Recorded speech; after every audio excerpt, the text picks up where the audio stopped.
Things just took a wild turn for the San Diego Padres, and is there a sneaky good signing on the horizon? Fans are on watch. Let's talk about it. Hi, welcome back to another episode of Padres Digest with your host, Andrew. Happy to be back as always. Got some news for you guys that I want to present. Before that, though, please subscribe to the channel so I can present to you more drama, more news, more just everything Padres related, because we've had a lot of that recently. But let's talk about today's lineup real quick. Like I said, there's two things I want to mention. There has been suspensions handed out from yesterday. We'll talk about that. And Rowdy Tles was just released by the Mariners. Will he be a good pickup for the Padres? A good possible pickup? So we saw that yesterday. And of course, that resulted in some suspensions. Woo! Drama! So suspensions from the Padres-Dodgers game. Suarez got 3 games. Shildt got 1 game. Roberts got 1 game. Suarez will appeal. Roberts and Shildt will serve their suspensions on Friday. That's today. Who knew?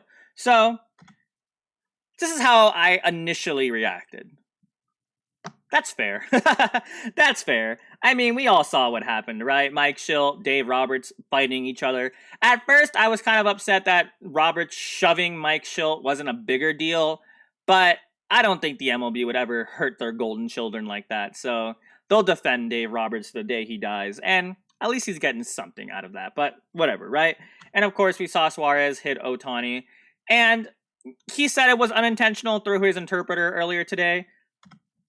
I don't think it was unintentional, let's be honest. I think genuinely Robert Suarez was smart to do that yesterday, which I know is kind of a messed up thing to say, but I think he knew, like all of us knew, and the pitching staff, or the coaching staff, the whole staff knew, Robert Suarez didn't really have it yesterday. So if you're going to walk Ohtani, at least make a message out of it, you know, send a little message out of it. So he hit him, fights didn't happen. It was pretty cool that Ohtani was like, nah, stay over there. I mean, that was cool of him, but I didn't like how MLB just glazed him after that, because that was kind of embarrassing for them. But whatever, right?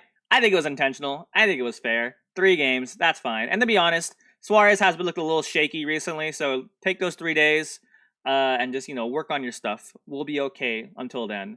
We'll have Jason Adam close, or who they should have close, in my opinion, Morahone, because Morahone he's looked like the best pitcher in the bullpen recently, maybe all year, but they won't do that. But it'd be cool if they did. But yeah, I think we'll be okay. I think it's fair. Let me know. Do you like English? Oh my god! Let me know if you guys think it's fair, or do you think Robert should have gotten more, or Suarez shouldn't have gotten in trouble at all? Do you think any other pitchers should have gotten in trouble as well? I don't think so. I mean, it's baseball, right? If you watch the John Boy video from today, Dave Roberts yelled at the umpire about not having the feel of the game. I think these suspensions were justifiable for the feel of the game, in my opinion. But watch those John Boy videos if you haven't. They were so funny. But yeah, that's pretty much all I wanted to talk about these suspensions. So let's move on, like I said, about Rowdy Tles, who just got dropped from the Mariners. Designated Rowdy Tles for assignment. So I want to show you this real quick, and this is why I thought he could be a good pickup. Rowdy Tles' career at Petco Park, 44 plate appearances, 359, 409, 821 slash line, and then a 444 expected weighted OBA. Wouldn't mind a gamble. So before I show you the stats, I want to show you this from the Reddit. They posted a picture about it. People reacted. I want to show you this one, of course. Normally, I'd say no. His numbers this year aren't particularly great, and especially he's only been hitting righties. That said, we have no powerful bench bats. He's still hitting at a 682 OPS, good for 97 OPS plus, only cost $1.5 million and has 11 homers this year, plus big boy baseball. Take a flyer on him and go for it. So let me show you some stats, and then I'll give you my personal opinion. So in 2025, his percentile rankings don't look bad, to be honest. Like his job is to hit and slug, and by his percentile rankings, he's doing a pretty good job at that. He's a 208 average this season, but his expected batting average is 256, which if he hit to his expected would be better than Bogaerts, who is doing better. We still love you, Bogaerts. That being said, he's not played great this year, as you know. But in 2022 was his best year. I can show you that on here. He did have 35 home runs, which would have been top 10, I think. Yeah, top 10 in the league. If you can see the All-Star season rankings, I pointed at my screen. You can't see me. But yeah, I mean, his numbers do look pressing wrong buttons everywhere. His numbers do look pretty good percentile-wise. Obviously, numbers aren't everything. You got to see how he plays. His batting run value is below average right now. So, yeah, it's an interesting pickup. But let me give you my opinion real quick, and I'll show you that last graphic I didn't show you. To be honest, on the surface, he looks like he'd be a good pickup. But me personally, I don't think he'd help the team that much. I think he does definitely have a good bat, and we do need some bench bats. But like it says on here, like you already know, he is a left-handed hitter who plays first base. Does that sound familiar? Luis Arraez, left-handed hitter who plays first base. Gavin Sheets, left-handed hitter who plays first base. And if you want to extend it more, Jake Cronenworth, left-handed hitter who plays first base. How many left-handed hitters who play first base do we need on this team?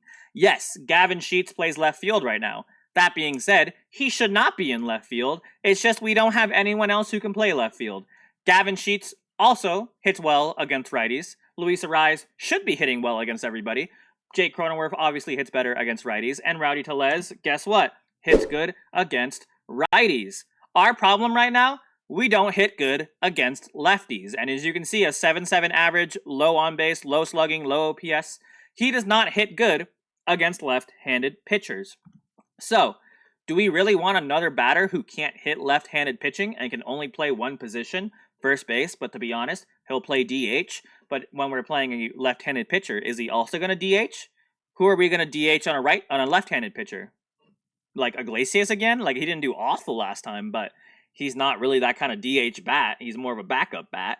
So maybe a short-term pickup would be okay for Tellez. Like, we'll use him for a little bit, then drop him after, which I know is a little messed up, but that's baseball. We're a business, and by we, I mean the Padres. Obviously not me. I don't work for the Padres. But, let me know how you feel. Do you think Tellez would be a good pickup? I'm on the fence. If we get him, cool. If we don't, not a big loss. But he should be relatively cheap, like it said on the comment. So, maybe. But yeah, let me know how you feel about that. Let me know how you guys feel about these suspensions. Do you think they were fair? Do you think Suarez did it on purpose? Do you think that Dave Roberts should have got a longer suspension? Do you think any other pitcher should have got a longer or any suspension whatsoever? Just let me know how you guys feel. And yeah, that's pretty much it. Big series coming up. Going to have some game recaps about that, of course. And of course, as always, please, please, please subscribe. Have a fantastic rest of your day. I'm going to go watch 28 Years Later because I like those movies. So we're excited for big things coming soon. But yeah, like I said, thank you for watching. Have a fantastic rest of your day. And as always, go Padres. Thank you guys so much for watching. Goodbye.